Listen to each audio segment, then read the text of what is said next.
सबसे पहले रिजवान अहमद साहब, हमने अभी तक यही सुना ओवैसी से लेकर तमाम लोगों को कहते हुए कि मुसलमानों पर ही बुलडोजर चलता है। आपने किसी मुसलमान का नाम श्रीकांत त्यागी टाइप से सुना है क्या? और ये जो कार्रवाई हुई है क्या दिखाता है? जय हिंद, वंदे मातरम। सुशांत भाई, ये भी सुना था कि मुसलमान के घरों पे बुलडोजर चलता है, पर एक और बात बड़ी इंटरेस्टिंग सुनी थी। मैं यही देख रहा हूं कि वो लोग अब कहां छुपे हैं। याद है, ये हम लोगों को कानून पढ़ाया जाता था कि आप ऐसे नहीं चला सकते, संविधान खतरे में है, पहले शो कॉज दिखाओ, फिर नोटिस दिखाओ, फिर लोअर कोर्ट का सिविल कोर्ट का आदेश दिखाओ, उसके बाद गिराओ। ये नैरेटिव भी तो बताया गया था, याद होगा आपको। अब वो लोग कहां हैं भाई? यहां तो कोई नोटिस भी नहीं था, कोई शो कॉज भी नहीं था, यहां सिर्फ गुंडागर्दी थी। त्यागी ये भूल गया था कि ये योगी का प्रदेश है। और अगर आप कल्पना करिए, यहां तो गाली गलौज करी और एक धक्का दे दिया, धक्का जो देखने में आया है। आप कल्पना करिए कि इसके भेजे हुए गुंडे त्यागी के जो एक दिन बाद आए, वो कहीं पत्थर चला देते, कहीं वो पेट्रोल बम चला देते, तो क्या होता? तो शायद शुक्र है कि इसका नीचे का घर था, अगर ऊपर का होता तो पूरा माला ही गिरा दिया जाता। तो इन लोगों को अपनी अपनी ये जो आरोप लगाते हैं, ये सोच समझकर किसी सरकार, किसी भी सरकार पर लगाने चाहिए।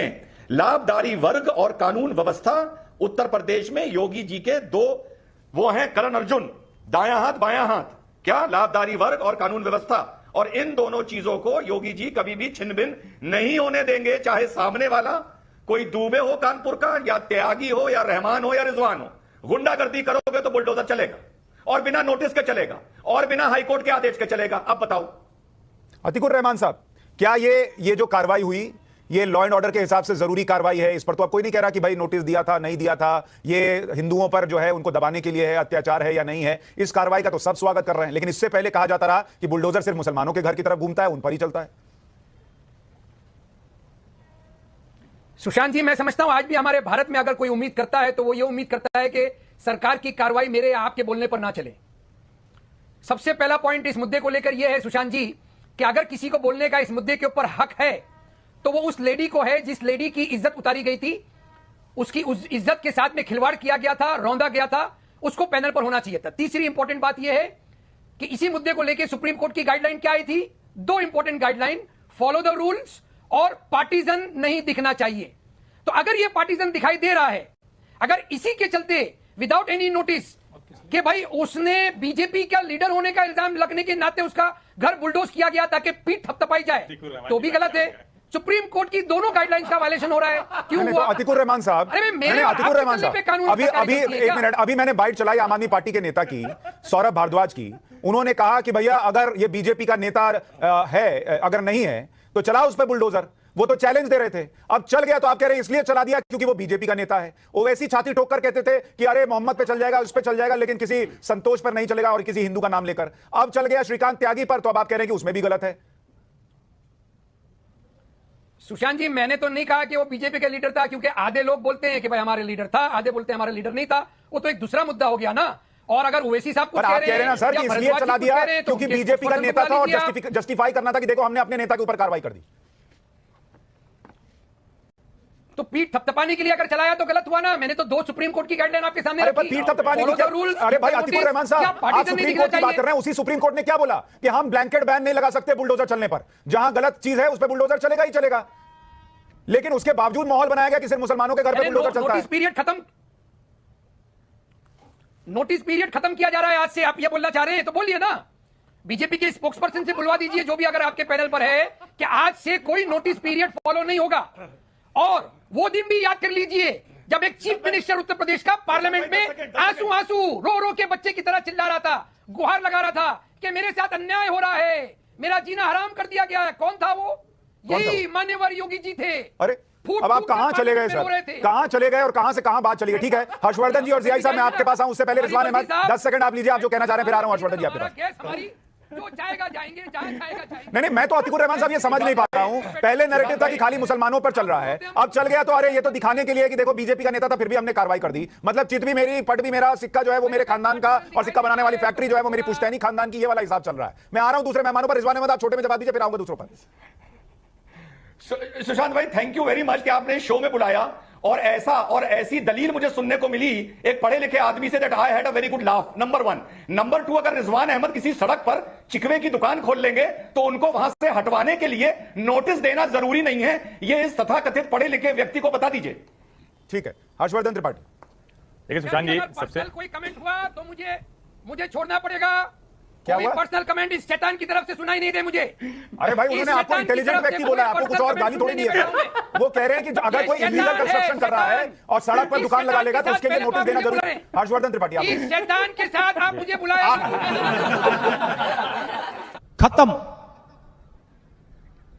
Bye bye, tata, good bye, गया।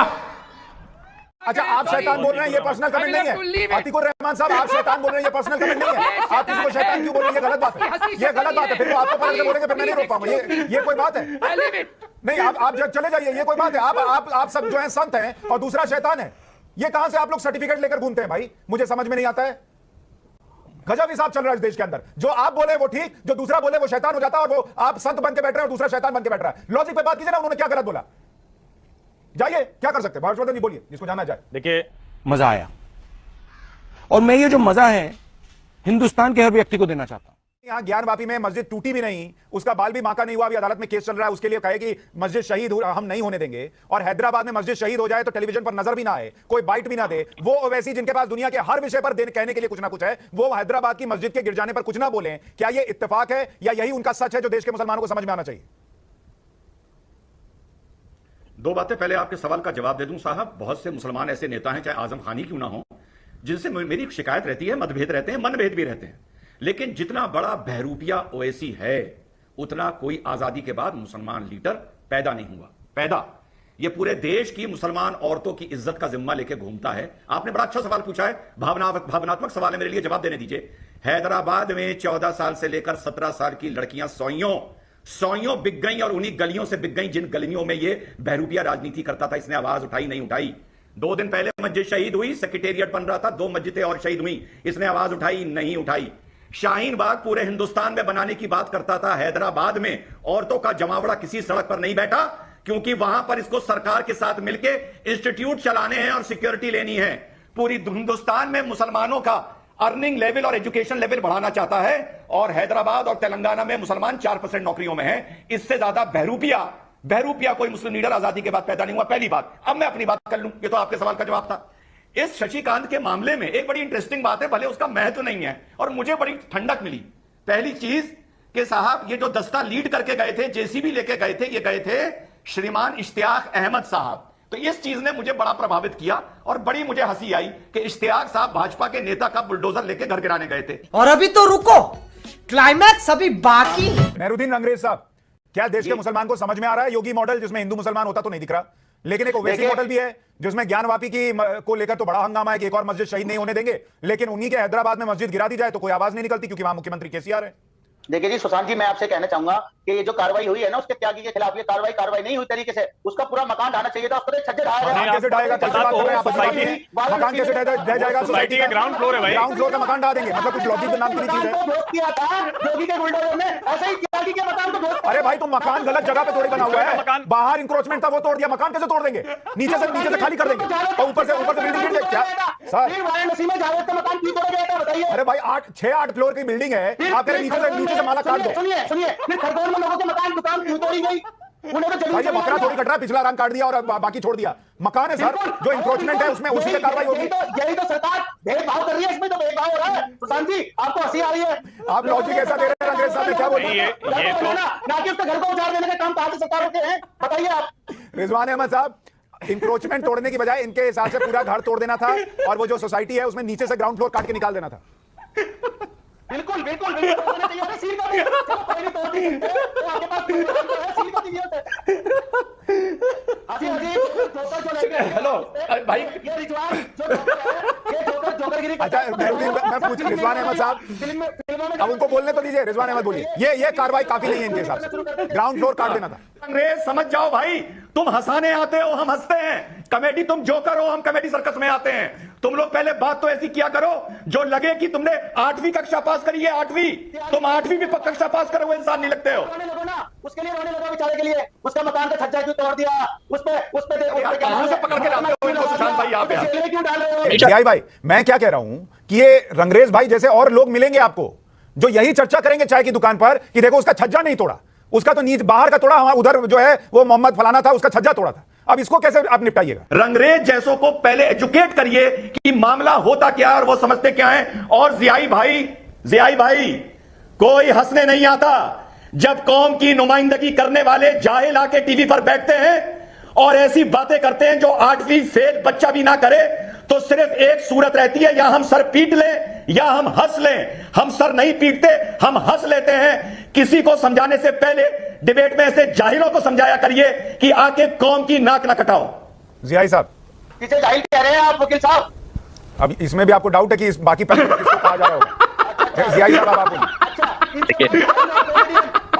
दोस्तों, चैनल पे नए हैं तो चैनल को सब्सक्राइब करें और अपने दोस्तों के पास ज़्यादा से ज़्यादा शेयर करें।